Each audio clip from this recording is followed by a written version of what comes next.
In photography, I always loved the moment of truth. That instant when a person forgets about the camera and becomes themselves. 15 years behind the lens taught me to see these seconds of real life. But lately, I'd been catching myself thinking that in my own life, I hadn't felt anything real for a long time. Mark, are you zoning out with your photos again? Emily's voice pulled me from my thoughts. I've been trying to reach you for an hour. Sorry, dear. Working on a new portfolio for the magazine. You're always working, she sighed. When was the last time we went somewhere together? I stayed silent. Indeed, when? The past year, our marriage resembled an old photograph. Still beautiful, but faded. By the way, Mom asked me to tell you she wants to talk to you, Emily mentioned casually. Diana, about what? No idea. Something about photographs. Diana, my mother-in-law, had always been special. A former model, even at 50, she looked so good that many 20-year-olds could envy her. I rarely interacted with her without Emily. There was something about her that made me uneasy. The next day, she appeared in my studio without warning. Mark, darling! She floated into the room as if it were a runway. Hope I'm not interrupting? Her black dress accentuated her figure, and high heels made her already long legs endless. No, not at all. I tried to focus on adjusting the lighting. Emily said you wanted to talk? Yes, she sat on the edge of the sofa, crossing her legs. I want to come back. Where? To the modeling business, she smiled. There's high demand for mature models now, but I need a new portfolio, and I want you to do it. Me, but why? Because you're the best, and because I trust you. Something in her voice made me wary. I don't know, Diana. How will Emily feel about this? But what does Emily have to do with it? She stood up and came closer. It's just work. Or are you afraid? Her perfume, something floral and heady, filled the space between us. All right, I heard my voice say. When do we start? Tomorrow, at 2 o'clock. She headed for the exit, but turned at the door. And Mark, this will be our little secret. After the door closed behind her, I stood for a long time, staring into space. Something told me I had just agreed to something more than just a photo shoot. The first photo session started awkwardly. Diana was half an hour late, but walked in as if she were right on time. Sorry, darling, traffic. She put a large bag on the table. I brought several outfits. Will you help me choose? I froze. Helping my mother-in-law choose clothes for a photo shoot wasn't in my plans. Maybe you could drop these formalities. She pulled out the first dress. After all, you're an artist, and I need your professional eye. The dress was red with a deep back cut. Shall we start with this? She was already heading to the changing screen. I adjusted the lights, trying to focus on the technical aspects, but when she emerged from behind the screen, my throat went dry.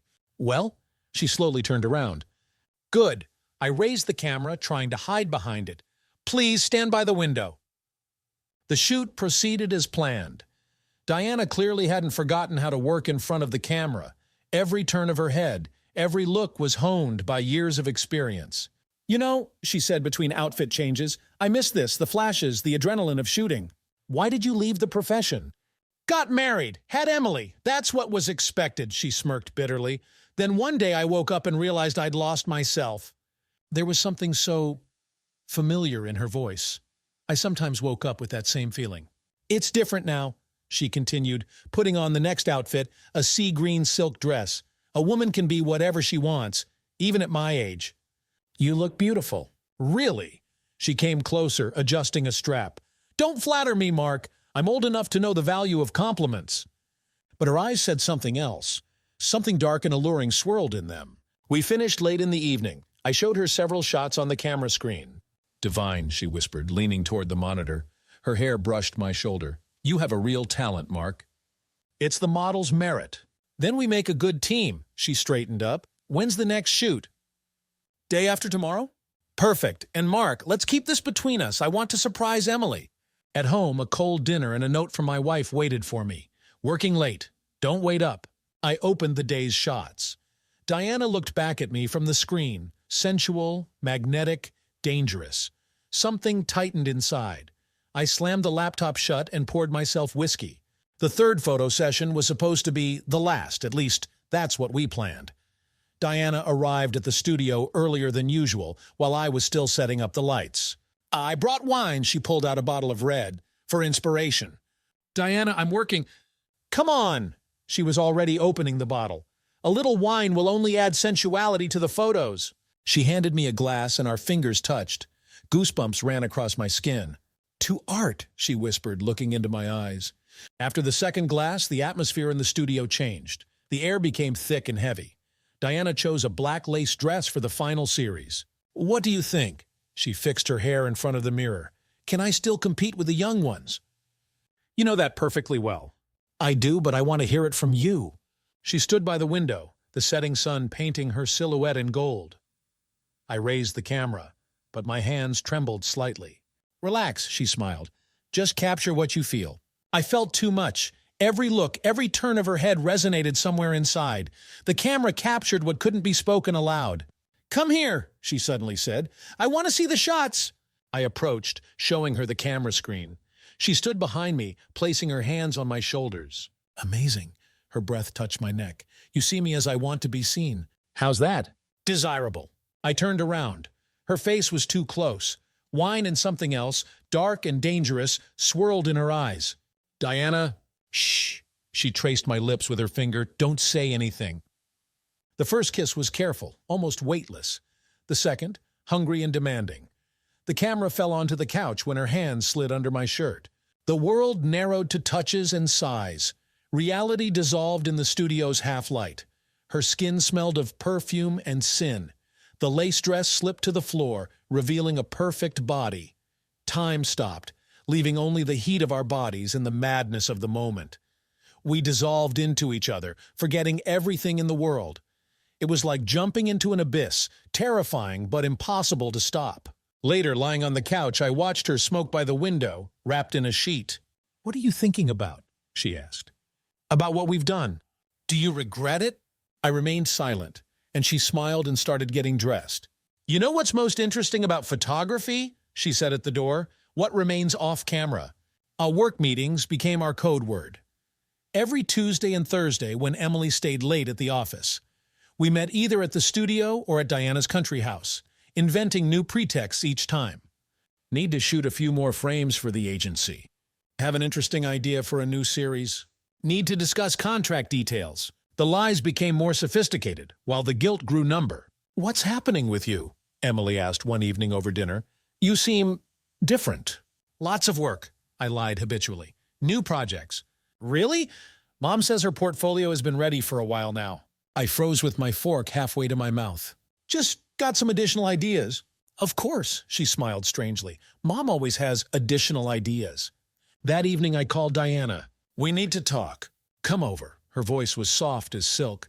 I just opened a bottle of wine. Her house greeted me with the scent of jasmine and dimmed candlelight. Emily suspects something, I said, remaining standing. And she handed me a glass. What do you mean, and? She's your daughter. And you're my son-in-law? She ran her hand along my cheek. But that didn't stop you from sleeping with me. This is a mistake. Is it? Her lips touched my neck. Then why are you here? And again, reality dissolved in the twilight. Her touches drove me crazy, making me forget everything. We dissolved in passion and the madness of the moment. Her whispers echoed off the walls, and kisses left fiery trails on skin. I woke up in the morning to the sound of my phone. Emily, where are you? Her voice sounded worried. I looked at the sleeping Diana. Fell asleep in the studio, was working late. In the studio? Strange, I called there an hour ago. No one answered. My heart skipped a beat. I was in the back room setting up equipment. I see, a pause. You know, Mom's not answering her calls either. Really? My voice trembled. No idea why. Of course you don't. Metal crept into her voice. See you at home, dear. I looked at Diana. She was already awake, watching me intently. Problems? She asked, lighting a cigarette. She knows. No, she doesn't. Diana stretched like a cat. She suspects. That's different. What's the difference? Huge, darling, huge. The next 2 weeks turned into walking on a knife's edge. Emily became more attentive, started calling more often, checking up. I caught her studying glances when she thought I wasn't looking. On Friday, she showed up at the studio without warning. Thought I'd surprise you, she said, kissing my cheek. She smelled a familiar perfume, Diana's perfume. What's that scent? I asked, trying to steady my voice. Oh, this? She smiled. Mom's perfume. Beautiful fragrance, isn't it? Especially when mixed with men's cologne. I felt cold sweat running down my back. By the way, she picked up a flash drive from the desk. Are these Mom's new photos? Can I see? No! I grabbed the flash drive too quickly. I mean, they're not processed yet. Really? Mom said you were finished. New ideas came up. Of course, she smiled that strange smile again. You always have new ideas coming up. That evening I called Diana. She was at the studio, found the flash drive. So, what do you mean so? Our photos are on there. Calm down. Her voice was steady. Come over, we'll discuss it. No, it's too dangerous. Coward, she chuckled. Fine, let's meet at the bar on Fifth Avenue, in an hour. The bar was half empty. Diana sat at a far table, sipping a martini. You look awful, she noted. Because this is all getting out of control. Was it ever in control? She leaned closer.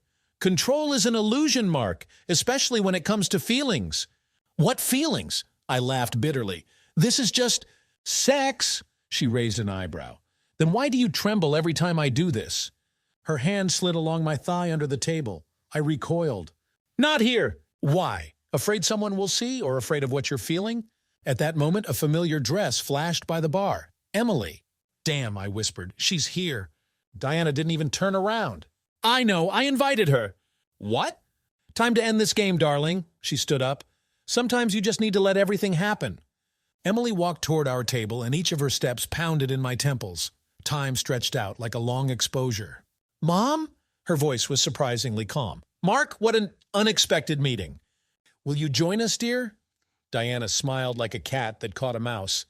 With pleasure. Emily sat down, pulling out a stack of photographs. I actually wanted to show you something interesting. My heart stopped. The photos showed Diana and me at the studio, at her house, at bars. In some, we were just talking. In others, I felt nausea rising in my throat. You know what's most amusing? Emily laid out the photos like a fan. I knew from the very beginning this would happen. What? I could barely speak. Oh, Mark, she shook her head. Did you really think I was that blind? Or that this was Mom's first time playing this game? Diana lit a cigarette, looking at her daughter with strange admiration. When did you figure it out? The moment you asked him to do your portfolio. You never intended to return to modeling. That was always just an excuse. Clever girl, Diana exhaled smoke. I raised you well. I looked from one to the other, trying to comprehend what was happening. You planned all this? Not exactly, Emily sipped from Diana's glass. Mom was just testing you, like all the others before you. Others? All her husbands, Diana shrugged. It's sort of a family tradition, a loyalty test. And they all failed, Emily added. But you're special, Mark. Why? Because you actually fell in love with me. Diana stubbed out her cigarette. The others just wanted sex, but you allowed yourself to feel, and that makes it even worse. Emily stood up. Goodbye, Mark. Divorce papers will arrive tomorrow. Wait, I grabbed her hand. I can explain everything. Don't bother. She pulled her hand away. You know what's most ironic? If you had just slept with her, I might have forgiven you. But you fell in love, and that I can't forgive. She left, leaving Diana and me alone. What now? I asked. Now, she finished her martini, now you're free. We can be together. I looked at her, beautiful, desirable, dangerous, and for the first time I saw her true self, a predator playing with people's lives. No, I stood up. The game is over. Are you sure? Her eyes flashed. Think carefully. All these photos, all these moments will remain in the past, where they belong. I walked out of the bar into the rainy night. My phone vibrated in my pocket. A message from Diana. You know what's most interesting about photographs? They never lie, unlike people. I deleted the message and turned off the phone. They say a photograph is a frozen moment in time. But sometimes that moment can change your entire life. And not always for the better. Did you like this story? Let us know in the comments what you liked. Subscribe to our storytelling podcast. Also, don't forget to like and ring the bell so you don't miss more interesting stories. See you soon.